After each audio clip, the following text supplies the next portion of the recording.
Ekibinja ky'abawagizi ba FDC abakwatibwa basoose kuŋŋaanya ku ofiisi z'eri omubaka wa Kyaddondo Apollo Katinti ono boolekera Kasangati.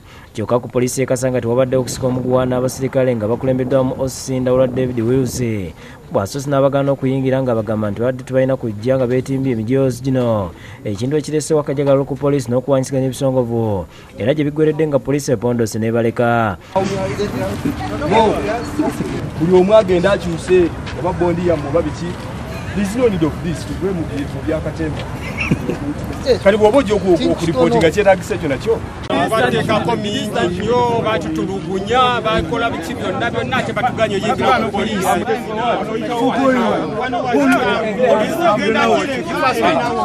Ndeka naawe.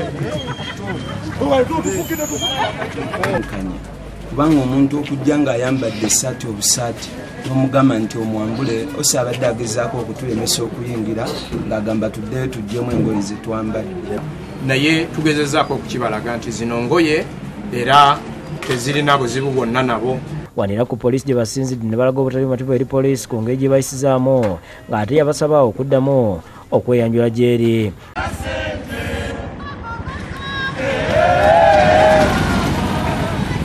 Bano bavudde ku poliisi boolekedde mu maka ga Dr. Kizza Besigye ne bamulombojjera bye bayitamu nga bakwatibwa okutwalibwa Nalufeenya, kyokka ne bamulayirira tisiba kuva ku mulamwa.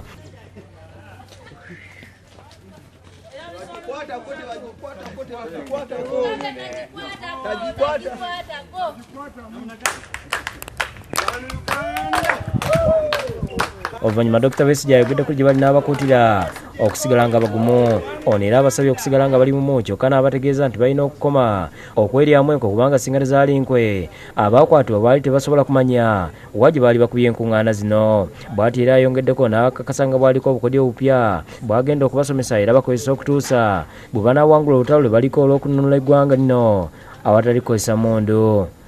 Kununula biyinza bwakusalawo kununula bitongole byaffe ebiba nga bitukolera, kununula maali yaki maali y'eggwanga nebanga etusaasaaniramu ffenna mu bwenkani lw'olutalo lwe tuliko. Ekisooka abantu okukyusa ki endowooza zaabwe ne bategeera kino tutuyinza kulwana n'ekintu kino. Ne bwe tuba tugenda mu kalulu, akalulu tukakozesa ng'ekkubo lyakukola ki lyakulwana, si kuba nti tukunga abantu bagende balupakanyuga akalulu. Ernest Kyazze yakusakidde gwino ku lwa Bukedde TV.